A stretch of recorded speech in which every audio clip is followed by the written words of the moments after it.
특히나 사회적 위치가 있는 사람들을 만나게 되면 더더욱 그렇겠지. 이 책은 거의 끌어당김의 레벨 중에 굉장히 하이 클래스더라고. 종교 같은 책이 있더라고. 맹목적으로 막 믿는 사람들이 많단 말이야. 얼마 전에도 우리 모임하는 형 중에 회사를 한 450억에 엑시트한 형이 있어.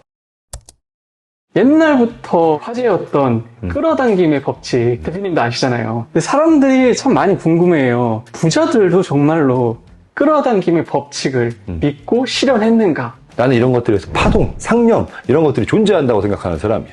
강하게 원하고 내가 강하게 주지하고 하면은 이게 어느 정도 신념을 갖고 있으면 끌어당겨질 수 있다고 생각해. 그리고 재미있게도 실제로 많은 부자들을 만나보잖아. 이게 어디 가서 얘기하면 되게 저 새끼 미친놈 아니야? 이런 취급을 받을 수 있기 때문에 자신 있게 이야기할 수 있는 주제는 아니야. 특히나 사회적 위치가 있는 사람들을 만나게 되면 더더욱 그렇겠지. 술 한잔 먹고 진짜 형 동생이 되고 우리가 편하게 내 속마음 얘기할 수 있는 정도가 됐을 때 얘기를 딱 하면 다 마음속으로 그런 생각을 갖고 있는 사람들이 세상에 되게 많다. 그동안 창피해서 말을 못했습니다. 얼마 전에도 거래처 동생 중에 있어. 열심히 사는 친구, 잘 될 친구야, 그 친구도. 근데 그 친구가 나한테 둘이서 술자리 하면서 처음으로 이런 얘기 내가 먼저 했지.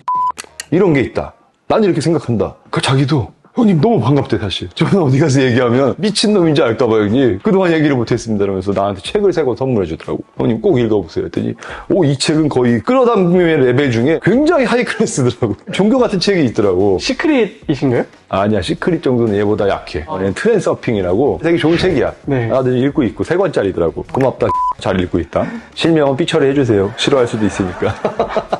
그래서 그런 사람이 되게 많아. 맹목적으로 막 믿는 사람들이 많단 말이야. 얼마 전에도 우리 모임하는 형 중에 회사를 한 450억에 엑시트한 형이 있어. 팔고 2번 했어, 엑시트를, 회사를. 대단한 능력자지. 나보다 그래봐야 아무튼 40대시란 말이에요, 이 형도. 정말 미친 듯한 끌어당김 신봉자야, 이 형. 하면 된다. 형님, 이거 좀 준비를 이렇게 해서. 그런 거 신경 쓸 필요 없다. 다 된다. 이런 형이야. 근데 내가 봤을 때는 너무 대책 없는데? 되더라고. 심지어 실무를 잘 모르셔. 내가 이 형을 보면 가끔 현타가 와. 그랬어. 나는 약간 실무형 좀 오너란 말이야. 내가 어느 정도 A부터 Z까지 다 인지하고 그 다음에 내가 권한 이양을 시키면서 일을 내리지, 내가 모르는 상태로 시작해서 일을 내리진 않아. 나는 그럼 안 된다고 생각했던 사람이야. 그 일은 절대 안 돌아가라고 생각했던 사람인데 된다. 되더라고. 그래서 가끔 위기에 처해 비즈니스가 어려워질 때가 있어. 그럼 이제 사람들이 느끼잖아. 야, 역시 된다는 아니구나. 근데 그거를 나처럼 보는 이 주변에 좋은 인프라들이 있을 거 아니야? 그 중에 전문가들이 있잖아, 그 분야에서. 그럼 그 형들이 저거 어떡하지? 야, 저거 저렇게 하면 안 되는데. 형, 내가 좀 도와줄게요. 이러면서 또 되더라고, 이게. 그래서 내가 결국은 그게 끌어당김의 힘인가? 아니면 진짜 저 형의 운인가? 근데 운도 한두 번이지. 운이 막 계속 터져. 그러니까 내가 이제 그런 걸 보면서 이게 좀 먹히긴 먹히나 보다, 이 세상살이에서. 그런 걸 좀 느껴. 저는 원래 사실 이 주제를 대표님께 이제 말씀드리면은 그딴 게 어디 있어. 그냥 열심히 하다 보면 되는 거지. 약간 이런 대답을 하실 줄 알았거든요. 그러냐? 미안하다. 기대와 다른 대답을. 내가 끌어당김의 법칙이야, 오늘부터. 네. 나는 100조를 벌겠습니다. 라고 해. 네. 끌어당길 수 있어. 나는 이거 가능하다고 생각해. 근데 전제 조건은 뭐냐? 정말 내 스스로 그걸 믿어야지. 내가 그걸 믿으려면 어떻게 해야 돼? 내가 그 정도 현실을 살고 있어야지. 내가 예를 들어서 지금 한 50조가 있어. 네. 아니, 내가 한 1조 벌었어. 100조를 벌겠다라고 하면 내 이 말에 나의 어떤 믿음이 진짜 담겨 있겠지. 네. 근데 내가 지금 통장에 막 2,500원 있어가지고 당장 내일 핸드폰 값이 없는데 나는 100조를 벌 사람이야. 나는 100조가 있어라고 했는데 내가 그걸 스스로 믿냐고, 사람이. 그러니까 그 주제가 좀 돼야 된다는 거야. 너무 괴리감이 차이가 나면 안 되겠네요. 그럼 이게 마술은 아니야. 근데 어쨌든 그런 파동과 상념들이 나는 조금 이 주변의 공기와 어떤 기운을 정화시킨다고 생각하는 사람이야. 그러려면 내가 진지하게 믿어야 돼, 이거를. 근데 내가 너무 말도 안 되는 거를 자꾸 해. 무슨 막 미신처럼. 물론 꿈은 커야지. 나는 1,000조를 주세요가 아니야. 나는 무슨 일을 할 거다. 그래서 이렇게 구체적이어야지, 스탠스가. 또 아침마다 내가 외우는 주문 같은 어떤 그런 메시지들이 있어. 디테일에 나 얼마 벌게 해주세요가 아니고 나는 몇 살에 매출 얼마, 매출이익 얼마, 영업이익 얼마, 당기순이익 얼마의 회사를 몇 명의 직원들과 몇 살에 할 거다. 이런 식으로 좀 구체적으로 얘기를 해. 그냥 나는 돈 벌게 해주세요, 1,000억 벌게 해주세요, 이게 아니라 건강도 예를 들어 나는 하루 4시간의 수면에도 나는 최상의 컨디션을 유지할 수 있고 내 신체 나이는 25살이다. 이런 나만의 주문들이 있어. 물론 그렇다고 내가 25살이 되냐? 그렇진 않아. 그냥 누가 봐도 이제 40대 신체지만 그런 것들이 나의 어떤 정신력과 기운들을 좀 플러스해주는 효과는 있어. 그러면 대표님이 만나시는 부자 기업 대표들도 대부분 끌어당김에 있어서 믿고 실천하시는 분들인가요? 왜 그럴 수밖에 없냐면 예를 들어서 대기업 대표이사야 지금. 뭐 계열사의 대기업 대표이사님이 있어. 이분이 이 업계에서 나름 신하 같은 분인데 내가 나름 또 존경하는 분이고 완전 밑에 영업사원부터 시작해가지고 지금 대표이사를 하고 있고 대표이사가 연임이 힘들어요. 1회 연임도 힘들어. 대표이사는 사실상 임원이라고 표현하잖아. 임원은 우리가 뭐라고 하냐면 임시사원이라고 표현을 해. 연봉을 많이 받지만 오래 할 수 없잖아. 누군가에 계속 비켜줘야 되고. 근데 이분이 연임을 2번이나 했어. 그런 경우 거의 없거든. 네. 큰 대기업 금융지주 계열사인데 그런 경우 없어. 진짜 실력파니까. 그냥 대표이사가 아니고 실력파니까 이 사람이. 아직도 거래처들 대표를 다 감싸고 계시고. 근데 무슨 얘기가 하고 싶냐면 이 사람이 과연 아무 생각 없이 맹목적으로 영업사원만 열심히 했으면 임원이 되고 대표이사가 됐을까? 분명한 목적이 있었겠지. 네. 그냥 하다 보니까 어이구 내가 지점장되고 임원이 되고 뭐 상무되고 갑자기 대표이사가 됐을까? 분명한 목표가 있었으니까 되셨겠지. 당연히 그리고 그러셔. 명확한 목표가 있었어. 처음부터는 아니었지만 단계별로. 이런 내가 얘기를 좀 해주고 싶어.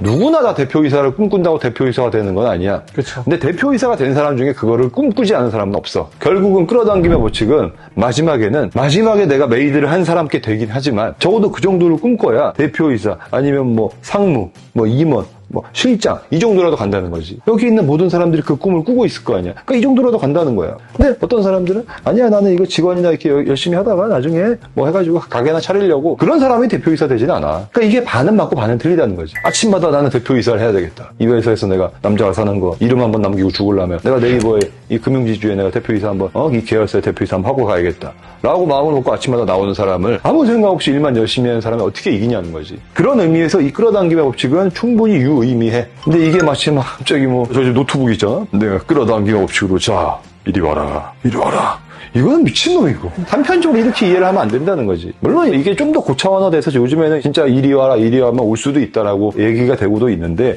나는 좀 그런 의미보다는 외적인 의미를 봐라. 저는 이 끌어당김의 법칙이 딱 그 부분에서 많이 느껴지는 것 같아요. 제가 무언가를 목표해서 성취했을 때 그 다음이 너무 반동이 힘을 잘 받고 그 다음 거 목표치까지 잘 달려가게 되는 것 같아요. 끌어당김의 법칙. 그렇지. 이게 약간 종교랑도 비슷해. 종교인들이 되게 큰 장점이 하나 있어. 엄청난 끌어당김의 법칙을 갖고 있어, 종교인들이. 물론 뭐 우리나라 이제 기독교인이 많아. 그러니까 기독교인들 중에 잘 되는 사람도 많은 것도 사실이야. 그 안에서 어떤 비즈니스도 이루어지고 나름의 카르텔이 있기 때문에 또 밀어주고 끌어주고 이런 것도 있어. 그걸 떠나서 내가 옆에서 본 종교인들이야. 왜 이 사람들이 잘 될까? 내가 뭘 봤냐면 이것 때문이구나. 내가 이걸 하나 본 게 있어. 목재 하시는 분이었는데 내가 아는 회장님 중에 한번 회사가 완전히 무너진 적이 있어. 내가 너무 어릴 때라 왜 무너졌는지는 잘 모르겠는데 아무튼 되게 잘 나가시고 우리 어머니가 이제 거기 가서 예배를 드리고 하셨단 말이야. 그래서 나는 이제 쫓아다니면서 안 거지 어렸을 때. 되게 우리 어머니한테도 그래서 잘해주시고 잘 나가시고 막 그랬던 분인데 확 무너진 적이 있어. 그러면 보통은 원망을 해 사람이.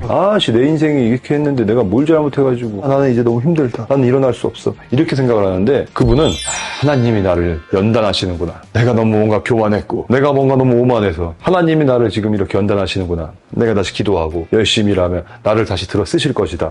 이런 생각을 갖고 계시더라고. 수련이네요, 완전. 그러면 사람이 맞아. 뭔가 오만하고 잘못하고 내가 뭔가 잘못 판단했으니까 망한 거거든. 근데 그거를 굉장히 강하게 반성을 하더라고. 그래. 하나님이 보시기에 나의 이런 행동들이 내가 뭐 술을 먹으러 다니고 이런 것들이 뭐 하나님 보시기 좋지 않았겠지. 아이고 아버지 제가 반성하겠습니다. 이게 종교의 힘이구나 느낀 거야. 저 사람 잘 되겠다 다시. 그게 신이 있고 없고가 중요한 게 아니야. 그 사람이 그런 마음가짐으로 다시 열심히 사는데 그 사람이 한번 잘 됐던 사람한테 다시 안 잘 될까? 이게 끌어당김의 법칙과 나는 일맥상통하다고 생각하는 거야. 이 사람의 끌어당김의 법칙의 어떤 원동력은 신이었어. 근데 우리는 그게 시크릿이 될 수도 있고 뭐 트렌드 서핑이 될 수도 있고 뭐 켈리체가 될 수도 있고 뭐 김승호 대표님이 될 수도 있고 많지. 매개체는 중요하지 않아. 이게 정말 작용하냐 안 하냐는 이런 신념이라는 거지. 근데 어렸을 때 그걸 보고 배운 거야. 나는 이제 종교를 이런 걸 떠나서 우리가 뭐 종교색을 밝히고 난 이런 거는 대중 앞에서 좋지 않다고 생각해. 그건 혼자 스스로 믿고 내 스스로 모시고 하면 되는 거야. 근데 문제는 이런 신념들은 종교인이 훨씬 세더라고. 물론 그 안에 이제 엉망의 사람도 많죠. 워낙 사람이 많잖아. 기독교가. 예수님을 믿는 사람들이 예수님처럼 살지 않는 사람이 많잖아. 그렇게만 살면 얼마나 세상 행복하겠어요? 그렇지 않단 말이야. 그럼에도 불구하고 그 사람들이 일어날 수 원동력을 내가 본 거야. 이런 파워가 있구나 이게. 믿음과 신념이 진짜 잘만 이용하게 되면은 이게 자기도 모르게 계속 성장하고 있긴 해. 그럼. 예, 끌어당김 없이 내가 강하게 믿는다고 치자. 사람이 막 망했어. 에이씨 아까 그 사람들이 아니죠. 오고 있다. 이거 하는 거 아니야.